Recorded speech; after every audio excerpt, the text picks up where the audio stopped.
Дорогие друзья, всех приветствую на своих каналах. Продолжаем работать с текстами пророчества. Сегодня я хотела бы с вами поговорить вновь на экономическую тематику.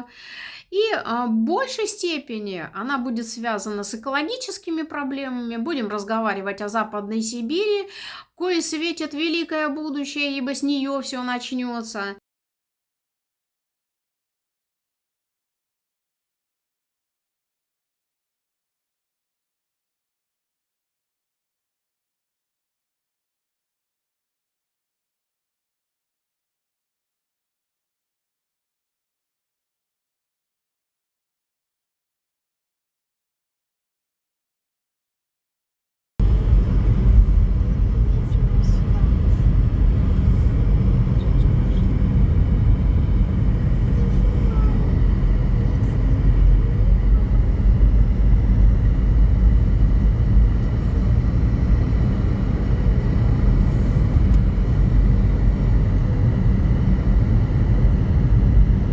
И вы прекрасно знаете, что тот человек, который будет вашим посланником, он обеспечит страну всем необходимым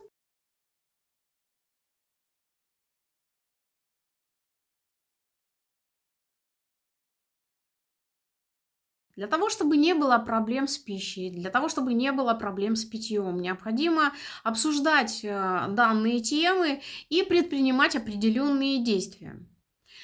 И сегодня я хотела бы с вами обсудить тему изменения климата и поговорить о ветрах. В определенный период времени я не была в Западной Сибири, и на сегодняшний момент констатирую факт, что если там раньше не было таких сильных ветров, то сейчас они существуют. И я вам докажу это посредством, может быть, нестандартного видеоматериала, который сняла именно там. А потому что томичи вынуждены защищать себя от вот этой вот непогоды и каким-то образом решать бытовые проблемы. Но дело-то намного серьезнее. Ветер – это не просто неудобство для местных жителей. Это еще и изменение климата, а значит влияние на состояние здоровья человека. Давайте посмотрим видео. Мы с вами находимся в городе Томске. Я хочу вам показать мусорный бак.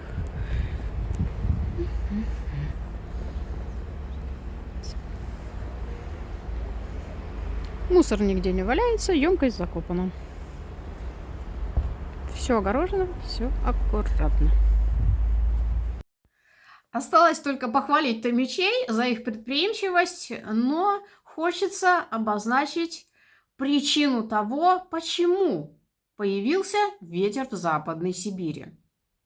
Конечно же, в первую очередь это связано с вырубкой лесов.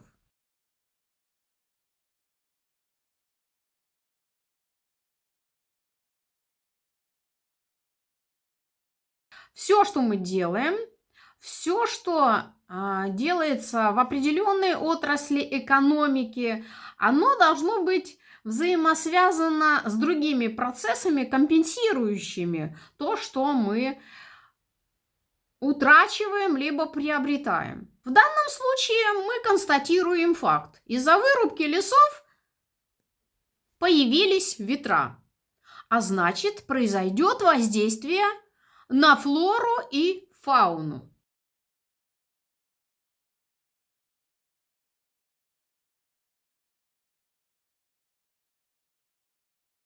И самое главное еще на плодородие почв.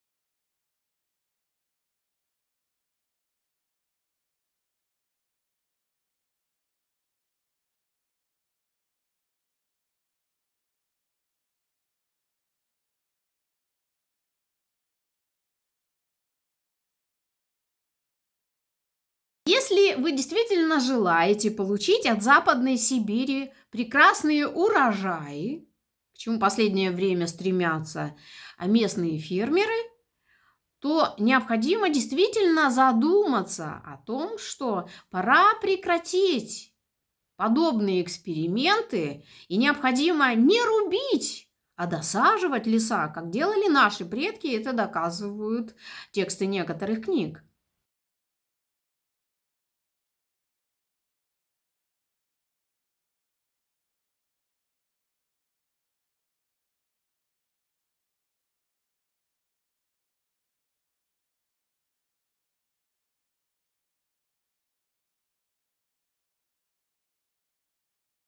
Очень замечательно, что на пустырях, на заброшенных полях появились новые посевы и возделываются злаковые культуры. Это замечательно. Но есть определенные но. Насколько хватит вот этих вот полей при подобной вырубке лесов?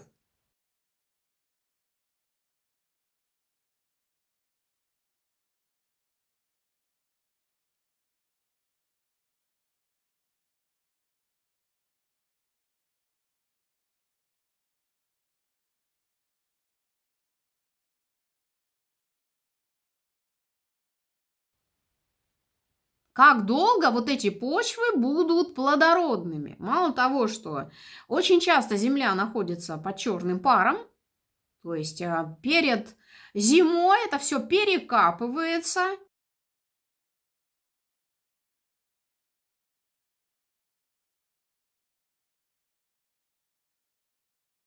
и биогумусный слой почвы переносит трансформацию, что пагубно влияет на те микроорганизмы, которые в нем обитают.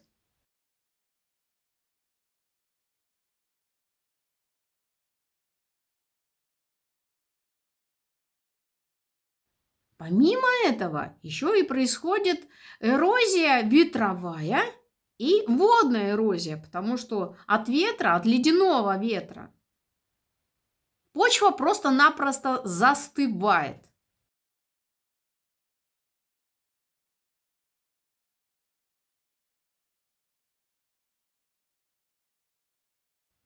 А значит, все организмы, которые участвуют в процессе обогащения ее плодородием,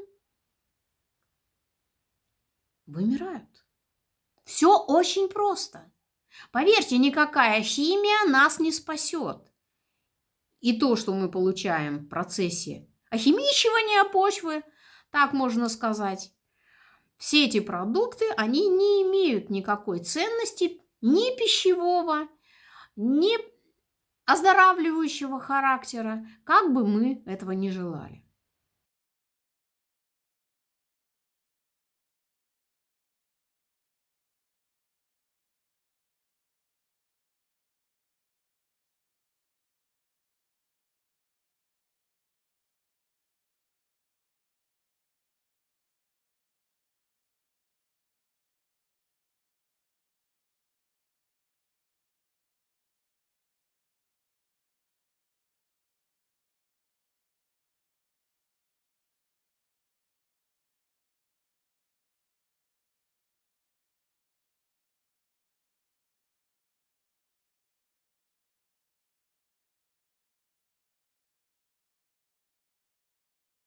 Помимо этого, там, где вырубаются леса, образуются пасеки, где нарушаются природные биоценозы, и понятно, что это влияет и на флору, и на фауну.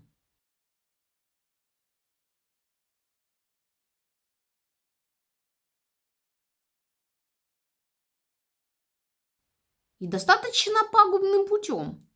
А ведь у нас в Западной Сибири очень много представителей Красной книги. И если простые жители могут быть оштрафованы за подобные действия, то почему-то предприятиям, которые производят вырубку лесов, как правило, все это сходит с рук.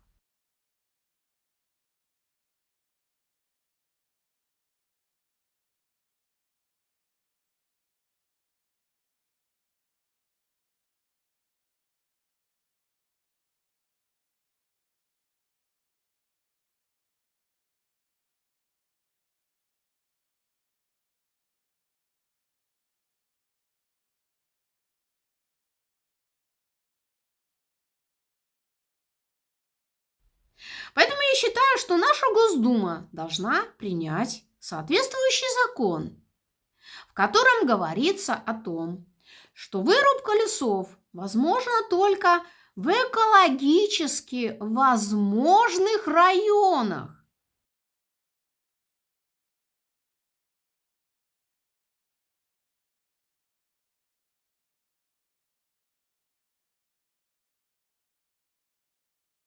Там, где нет рядом полей, там, где ветер не повлияет на качество и плодородие почвы, на здоровье людей, животных, растений, поскольку вы понимаете, что ветра уничтожат видовой состав тех растений, той флоры, которая является ценнейшим биологическим материалом, необходимым для развития экономики нашей страны.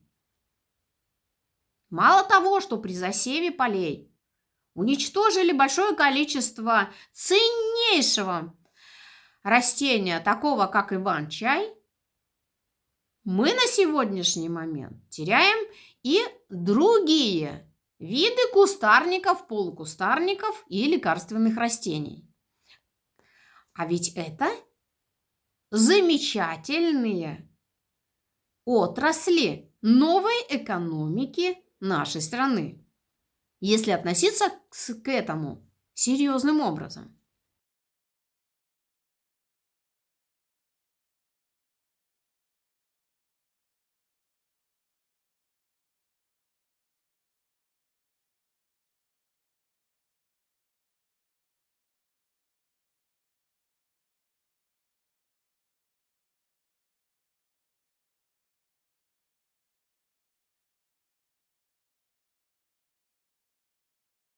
Очень бы хотелось, чтобы наша Госдума обсудила данную тематику, и в нашей стране начали активно работать экологи.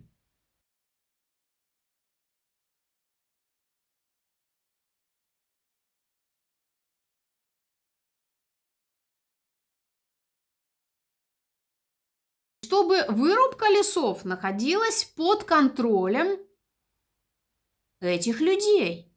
Администрациями необходимо на уровне администраций создание экологических хозяйств, имеющих лицензию на данный тип деятельности, на контроль за всевозможными процессами, которые связаны с вырубкой лесов, с возделыванием почв.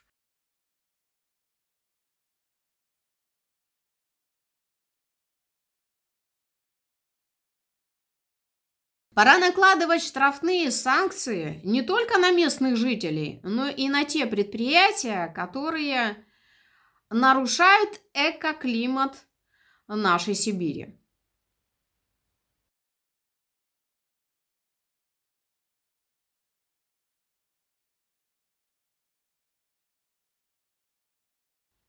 Если мы этого не сделаем сейчас, впереди нас ждет голод. Ну и кроме этого, не забывайте о том, что лес – это легкие нашей планеты. И для того, чтобы нам было чем дышать, необходимо на сегодняшний момент его защищать. На этом все. Всего вам доброго. До следующих встреч. С вами была, как всегда, Татьяна Ранзенбург.